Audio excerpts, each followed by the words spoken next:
crisis and sentencing guidelines. But let's cross to the Chamber and hear from Douglas Ross. Today, a low emission zone came into force in Glasgow. It will prevent many vehicles from entering the city centre, and if a driver breaks the rules, they could face hefty fines into hundreds of pounds. So can the First Minister tell us how many vehicles applied for an exemption to this scheme but were refused? First Minister. First of all, this is of course a scheme run by Glasgow City Council. It's a scheme that I am very supportive of, and of course I think all of the Parliament should be supportive of the low emission zones. Why? Because we know of course that air pollution is a serious problem, particularly in our city conurbations, particularly in Glasgow, and that's why of course the introduction of the LEZ has been welcomed by the likes of Asthma and Lung UK, as well as many other third sector organisations with an interest in public health. I don't have the exact figure to hand that Douglas Ross has asked for, but I do know, of course, that there has been an LEZ exemptions process that has been put in place, and of course a number of time-limited exemptions have been granted. But what I would say to Douglas Ross is I do hope that in his questioning he will be unequivocal in his support for LEZs, because of course every single week, rightly so, members of this Parliament question this government on what more we can do to tackle the climate emergency. In the Conservatives' case, every time we bring forward a measure, or indeed our local authorities bring forward a measure, they seem to oppose it time and time and time again. So it is absolutely critical for all of us that believe in tackling this climate emergency as a priority, that we don't just talk the talk, but we're prepared to walk the walk. Douglas Ross. Well, I really hope the First Minister would start answering questions rather than telling opposition leaders what they should be asking, because, as usual with the SNP, the problem with this policy is the delivery. There have been numerous warnings about the implementation from people and organisations across Scotland. SNP members are saying this is an exaggeration. So let's just look at one of the many charities raising concerns.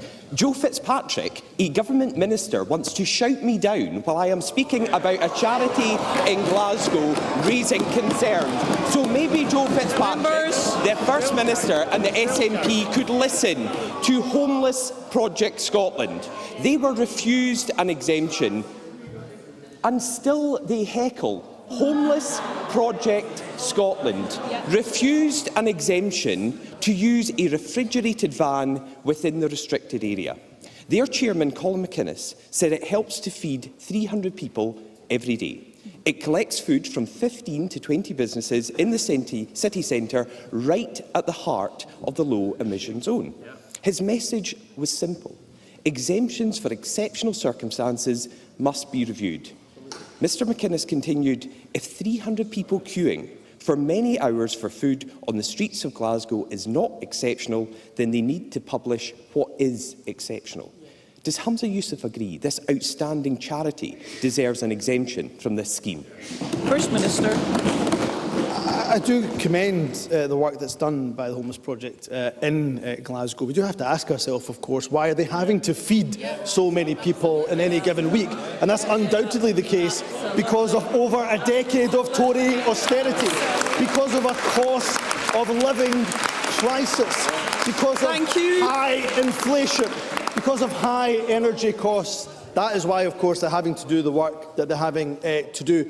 I would urge Glasgow, as they have already done in my understanding, to engage with the third sector, with charities, including, of course, the Homeless Project. Glasgow have been very transparent. The application process for time-limited exemptions in Glasgow is published on the Glasgow City Council website. There has been, of course, a lead-in time in relation to the LEZ being introduced. So we know, of course, that there is an exemption process, but clearly it is imperative on all of us, whether it's the public who are in Glasgow, whether it's charities, whether it's the third sector, and all of us, to have to make sure we are doing everything possible in our gift to tackle the serious problems around air pollution. I go back to what I said in my first answer, Presiding Officer. Time and time again, Douglas Ross will stand up and demand we do more to tackle the climate emergency. But whether it's on DRS, whether it's on the workplace parking levy, whether, of course, it's on LEZs, he will oppose. And why will he oppose? Not because, of course, anything to do with any principled stance in relation to the climate emergency. He opposes it simply because the SNP proposes it, and that is not good enough. I oppose it when the SNP make a shambolic mess of every one of these schemes that they bring in. And the First Minister wants to commend Homeless Project Scotland, but refuses to stand up and say their one van that helps to feed 300 people every day should get an exemption. That is not commending a charity. That is condemning them and their inability now to do the work they want to do. The delivery of this scheme has been tone deaf to the needs of the city and charities like Homeless Project Scotland. Now, SNP members wanted to heckle me when I spoke about charities. Will they do the same when I now read out quotes from businesses? Because they've also been raising... Now it's Cabinet Secretaries don't want to hear what businesses in Glasgow think. I know Jenny Gilruth used to be the Transport Minister, but she should be listening to these points just now. Mr. Ross, because please businesses continue. are saying this to politicians across the political spectrum, and SNP members think it's funny. So let's listen. Stephen Grant.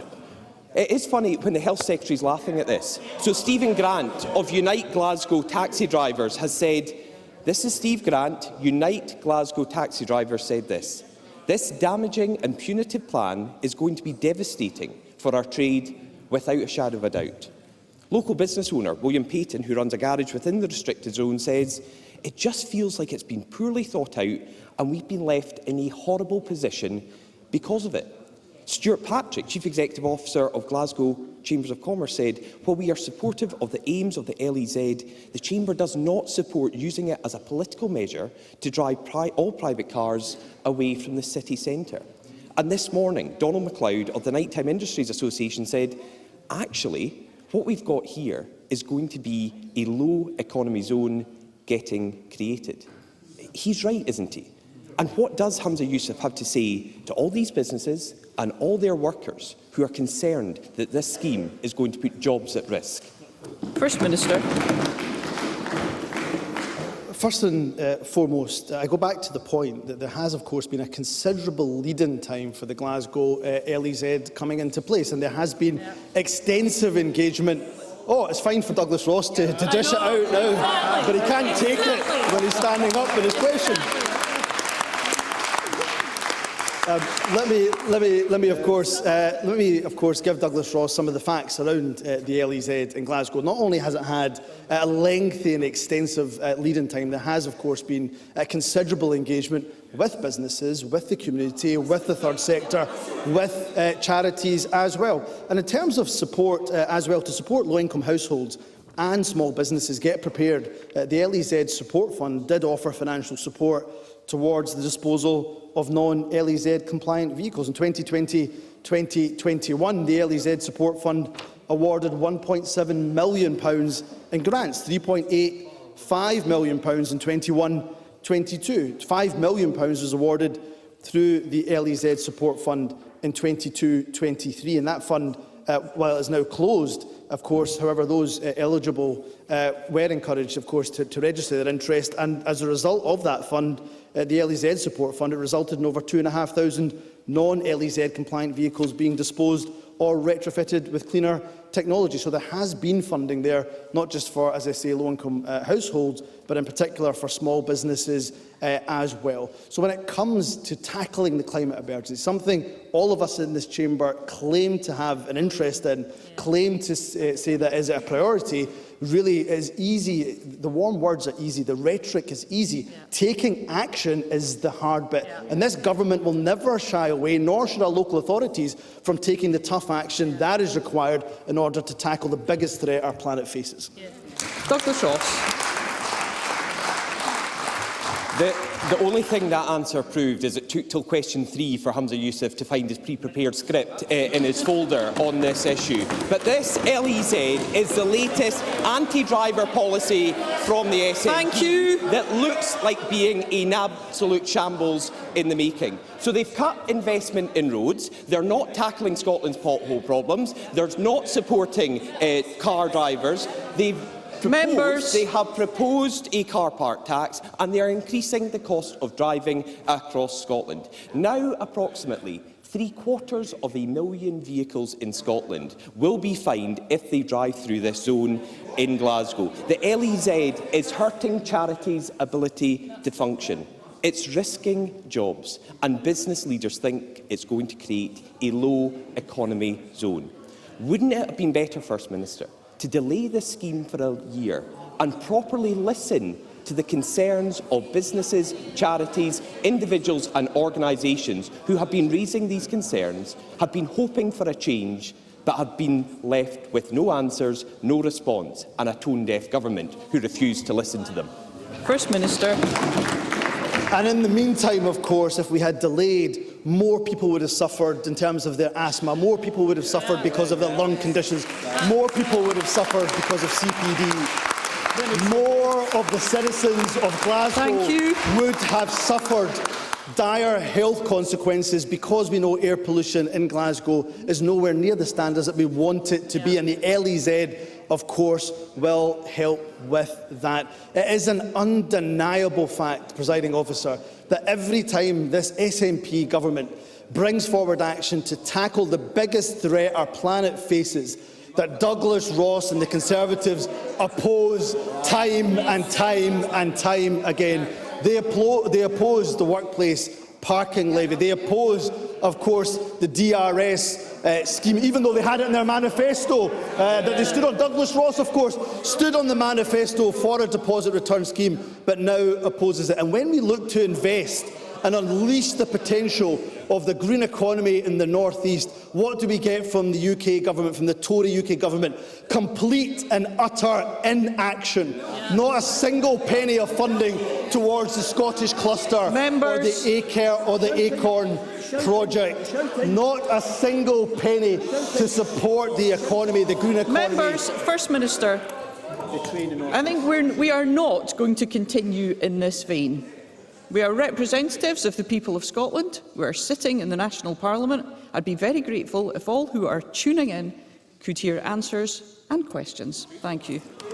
They don't want to hear about the fact that they have been utterly missing from taking any action to tackle the climate emergency here in Scotland. Let me end by saying this to the Conservatives. When it comes to tackling the climate emergency, whether it's LEZs, whether it's DRS, the real potential for Scotland, of course, both from tackling the climate emergency and from an economic point of view, is unleashing the green potential of the North East and of Scotland. For a party that has plundered and taken £300 billion of revenue from the North East, the very least they could do is match our £500 million Just Transition Fund and help us to tackle the climate emergency that is affecting our globe. Is the biggest priority, the biggest threat this country and indeed the world faces.